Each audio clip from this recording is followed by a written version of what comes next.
Normalement, je devais être assistante de gestion parce que oui, j'ai obtenu mon BTS assistante de gestion. Mais la vie en a décidé autrement, ou plutôt moi, puisqu'il faut le rappeler, on est tous responsables de nos choix. Sauf que mes choix, ils n'ont pas été terribles quand même jusqu'à ce que je lance mon premier business, sauf un, mais bon, ça j'en reparlerai après. Mais la vérité, c'est que je suis pas devenue assistante de gestion. J'ai commencé par être secrétaire, puis réceptionniste, après agent de centre d'appel et enfin hôtesse d'accueil chez McDo. Ouais, je sais, c'est vraiment pas très glorieux. Alors concrètement, comment j'ai fait pour passer d'hôtesse d'accueil chez McDo à entrepreneur en ligne? Eh bien, je vais t'expliquer tout ça dans cette vidéo. Allez, c'est parti. Bon, alors au début, ça partait très mal parce que j'avais l'impression que je n'aimais pas travailler. Je me disais même que j'étais une feignante.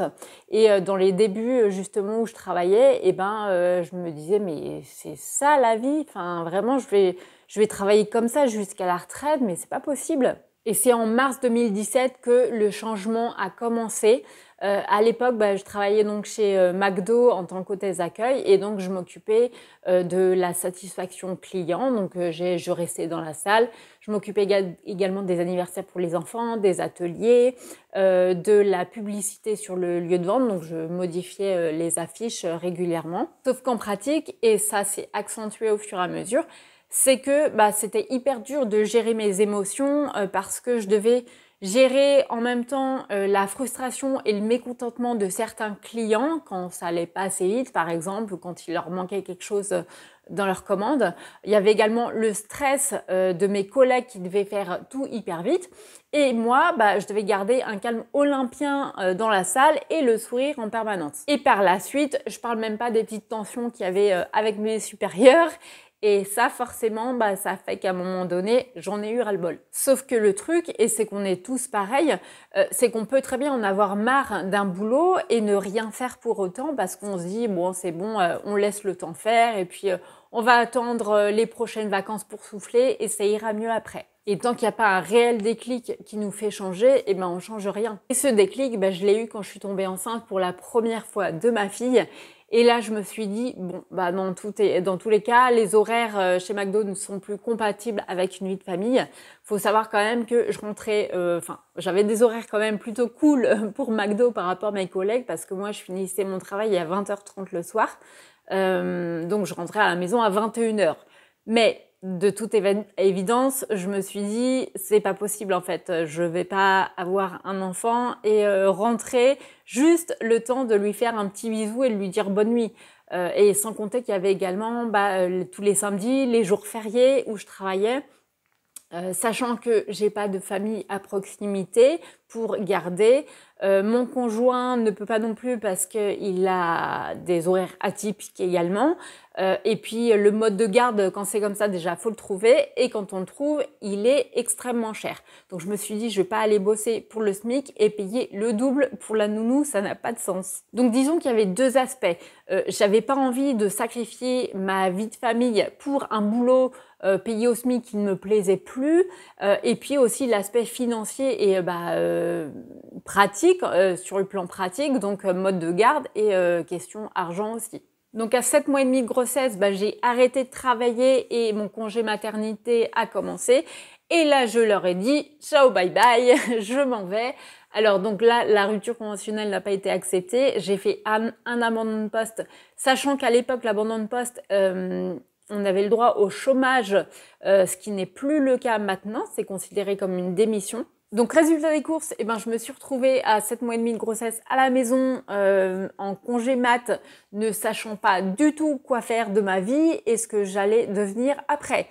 Bon, alors, avec le recul, je me dis, ouais, j'ai quand même pris des sacrés risques. Mais en même temps, je pense que les hormones, pour le coup, elles m'ont vraiment donné des ailes à ce niveau-là. Bref, le temps a passé et j'ai donné naissance à une merveilleuse petite fille. Alors, les débuts ne se sont pas super bien passés. J'ai en plus fait un abcès au sein suite à un allaitement qui s'est mal passé, ce qui fait que j'ai dû être opérée. Bon, alors là, c'est la petite anecdote. Pour le coup, tu penses que ça n'a rien à voir, mais pourtant si, tu verras après, parce que cet événement-là a été un moteur supplémentaire dans ma prise de décision. Parce qu'en fait, la peur de cet événement et le temps que j'ai passé à l'hôpital bah ça m'a permis en fait de réfléchir et de prendre conscience vraiment aux choses importantes de la vie. Et puis ensuite, quand ça allait mieux et qu'il a fallu repenser à ma vie pro, eh bien mon conjoint il m'a dit bah si tu travaillais à la maison. Alors moi clairement je me suis dit bah oui pourquoi pas, mais bon dans quoi j'en ai aucune idée. Donc du coup bah j'ai commencé à chercher sur internet travail à domicile. Donc j'ai cherché, voilà, j'ai fouiné un petit peu et là je suis tombée sur la fiche métier du rédacteur web SEO. Faut savoir, donc ça on est en 2018. Faut savoir que à cette époque, on n'a pas tous les business tendances qu'on voit passer sur les réseaux sociaux, tout ça. Et donc voilà, l'entrepreneuriat en ligne, il existe depuis longtemps, mais c'est pas non plus la folie. Donc je regarde la fiche métier du rédacteur web, qu'est-ce que c'est parce que je connaissais pas du tout l'activité. Et là donc je vois qu'il faut être bon en orthographe, qu'il faut être curieux, empathique, il faut être rigoureux, etc. Qu'on peut gérer son emploi du temps comme on veut. Donc je me suis dit c'est génial, voilà, ça me correspond tout à fait.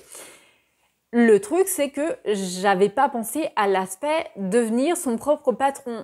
Pour moi, c'était juste inimaginable. En fait, j'y avais même pas pensé à devenir entrepreneur. Et quand j'y pensais, je me suis dit, mais non, mais c'est une blague. Genre, moi, entrepreneur, enfin, j'ai pas les épaules pour, en fait. Non, c'est pas moi.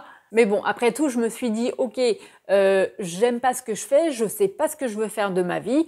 Donc, pourquoi pas, on essaye. Donc là, ensuite, bien sûr, il a fallu que je me forme au métier de rédacteur web SEO. La formation ne commençant pas tout de suite, elle commençait dans 6 mois, bah du coup, j'en ai profité en fait pour m'entraîner sur des plateformes presque gratuitement finalement. Et voilà, ça m'a permis en fait de me conforter dans l'idée déjà que j'aimais travailler à la maison. Donc ma formation a commencé, ça a duré 6 mois et pour le coup, j'étais hyper rigoureuse. Voilà, je suivais la formation à la lettre.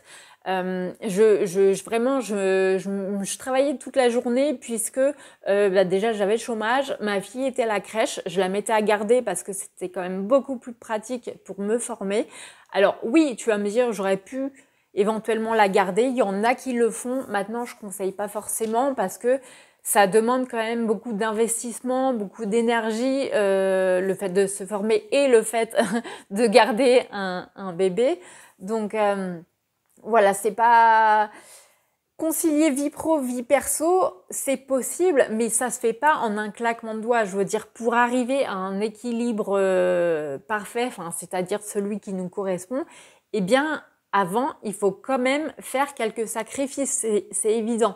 Moi, dans les premiers temps, voilà, je travaillais vraiment dès que j'avais une minute de temps libre pendant la sieste de ma fille, le soir tard. Des fois, je me couchais, je me rappelle, à 3 heures du matin pour travailler parce que j'avais aussi cette motivation. Voilà, en plus, c'était les débuts, donc il y avait l'excitation, tout ça. Et c'est vrai que j'ai mangé beaucoup d'heures de sommeil pour pouvoir travailler. Mais je sais que avec le temps, en fait, on arrive à trouver un meilleur équilibre et on peut se permettre de prendre plus de temps pour soi. Et finalement, j'ai réussi très rapidement à en vivre. Une fois que j'ai fini la formation, au bout de 2-3 mois, je crois, j'ai commencé à me dégager mes premiers revenus et puis après un SMIC et après un petit peu plus. Voilà, donc en théorie, tout allait bien. Sauf que finalement, j'étais pas vraiment préparée à être entrepreneur. J'avais appris le métier de rédacteur web SEO, mais j'avais pas en fait les connaissances nécessaires en entrepreneuriat. Disons que j'avais aucune idée de ce que c'était que le développement personnel, j'avais jamais entendu parler de mindset d'entrepreneur ou quoi que ce soit.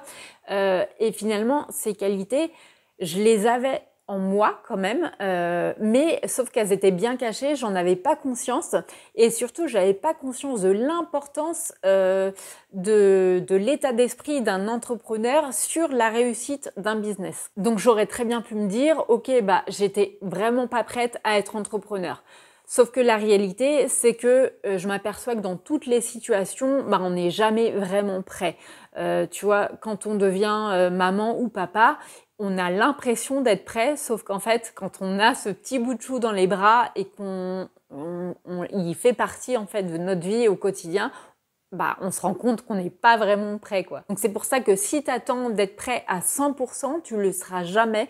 Et c'est vraiment l'expérience au fur et à mesure qui nous forme. Alors maintenant, on arrive en mars 2020, donc un autre événement hyper impactant, tu l'auras deviné, c'est le confinement et le Covid. Et forcément, bah là, ça a un peu tout chamboulé, hein, comme tu t'en doutes. Alors ça a été finalement un peu à double tranchant. C'est-à-dire que d'un côté, la demande sur Internet, elle a explosé. Voilà, c'était où toutes les boutiques, du coup, se mettaient à créer une boutique en ligne. Donc, il y avait plus de demandes de freelance.